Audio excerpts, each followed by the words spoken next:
నారా లోకేష్ గారు తీసుకుంటే టైం రాసి పెట్టుకోండి, డేట్ రాసి పెట్టుకోండి. 2025 మేము జాబ్ క్యాలెండర్ రిలీజ్ చేస్తున్నాం. లోకేష్ గారు టైం రాసి పెట్టుకున్నాము, డేట్ రాసి పెట్టుకున్నాము. ఎక్కడ సార్? గౌరవ విద్యాశాఖ మంత్రి గారు ఎక్కడ జాబ్ క్యాలెండర్? ఒకసారి ఆ వీడియో కూడా చూద్దాం.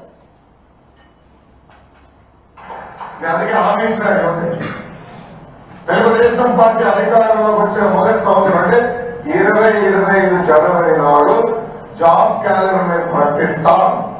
ఎన్ని ఉద్యోగాలు, ఎప్పుడు ఎగ్జామ్లు అవుతాయి, ఎప్పుడు ఇంటర్వ్యూలు అవుతాయి, ఎప్పుడు ఆఫర్ లెటర్ వస్తాయి, చాలా స్పష్టంగా జనవరి 1, 2025 మేము ఇస్తాం. సో ప్రభుత్వ ఉద్యోగాలు ప్రతి సంవత్సరం జాబ్ క్యాలెండర్ మేము ప్రకటిస్తాం. ఎన్ని ఉద్యోగాలు ఉంటాయి, ఎప్పుడు ఎగ్జామ్లు అవుతాయి, ఎప్పుడు రిక్రూట్మెంట్ లెటర్ వస్తుంది, ఇవన్నీ పక్కన పెడితే అసలు ఎప్పుడు ఈ హామీ వస్తుంది అని ఎదురు చూస్తున్నారు నిరుద్యోగులందరూ, రాష్ట్రంలో ఉన్న యువత అందరూ. యువగళం అంటూ నిరుద్యోగ భృతి 3000 అంటూ మీరు చేసిన ప్రచారం ఎంతమంది యువతలో ఆశలు రేకెత్తించిందండి?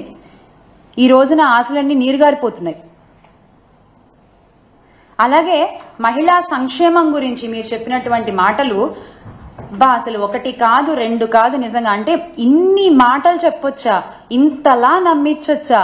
ఇంతలా షుగర్ కోటింగ్ వర్డ్స్ అంటారు.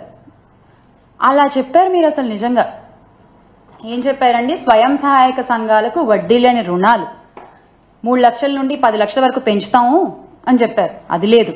ప్రత్యేక పథకం P4 మోడల్ మహిళలను ఆర్థికంగా బలోపేతం చేయడానికి చర్యలు, అది లేదు. అంగన్వాడీ కార్యకర్తలు లేదు. వాలంటీర్లకి న్యాయం చేస్తామన్నారు, అది లేదు. పండగ కానుకలు అన్నారు, పెళ్లి కానుకలు అన్నారు. పండగలు లేవు, పెళ్లిళ్ళు లేవు. ఒకటే పండగ, ఒకటే పెళ్లి.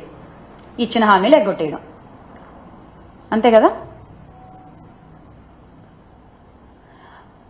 ప్రజలేమో రోజు రోజుకి అన్యాయం అయిపోతూ ఉన్నారు. మహిళలకు ఇచ్చిన మాటలు గాల్లో కలిసిపోతూ ఉన్నాయి. మీ హామీలకు రెక్కలొచ్చి ఎగిరిపోతూ ఉన్నాయి. మీరు మాత్రం సంపద సృష్టి అని మాట్లాడుతూ ఉండండి.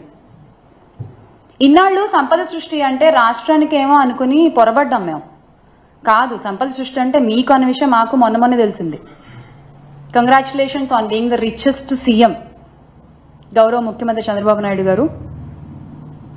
సంపద సృష్టి అంటే ఇదా? ప్రతి దాన్ని ప్రైవేటీకరణ చేయడం, జగనన్న ఆధ్వర్యంలో ప్రవేశపెట్టిన అన్ని పథకాలని ఈ రోజు మీరు ప్రైవేటీకరణ చేస్తున్నారు, ఆరోగ్యశ్రీతో సహా. ఏంటండి అది? మహిళలంటే గౌరవం లేదు, యువతకి దారి చూపిద్దామన్న శ్రద్ధ లేదు, హామీలు నెరవేర్చుదామన్న ఆలోచన లేదు. ఏంటయ్యా అంటే మళ్ళీ అంటే ట్రోల్ సీజ్ ద షిప్ అంటారు. ముందు ఈ ప్రాబ్లమ్స్ అన్నింటినీ సీజ్ చేయండి సార్. ముందు ఇవన్నీ సీజ్ చేయండి, ఆ తర్వాత మనం మాట్లాడుకుందాం దేన్ని సీజ్ చేయాలో. ఇంతమందికి మీరు సమాధానం చెప్పాలి. ఇంతమంది మీ సమాధానం కోసం ఎదురు చూస్తున్నారు. వాళ్ళ తరఫున వైఎస్ఆర్ కాంగ్రెస్ పార్టీ ఖచ్చితంగా నిలబడుతుంది, ప్రశ్నిస్తుంది, అడుగుతుంది. ఖచ్చితంగా మళ్ళీ ఆంధ్ర రాష్ట్ర ప్రజలందరూ కూడా మా పార్టీ అధ్యక్షులు గౌరవ శ్రీ వైఎస్ జగన్మోహన్ రెడ్డి గారిని అధికారంలో కూర్చోబెడతారు. ఖచ్చితంగా we all will make Andhra great again with Jagan అన్న. జై జగన్.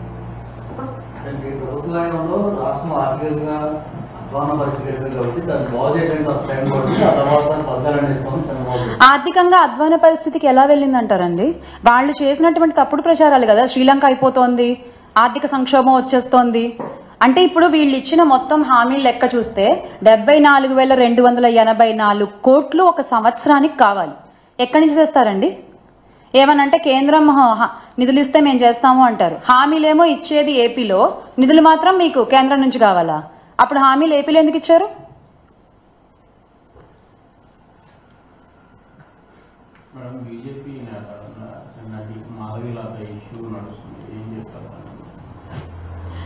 ఇష్యూస్ అనేవి క్రియేట్ చేయడం, ఇష్యూస్ అనేవి స్ప్రెడ్ చేయడం, ఇష్యూస్ ఎగ్జాక్ట్ గా ఏంటి అనేది ప్రజలకి చూపించడం అనేది చాలా ముఖ్యం. అది as a media fourth estate గా మీ భుజాలపై ఉంటుంది. అది కానీ దాన్ని ఎవరికి ఎలా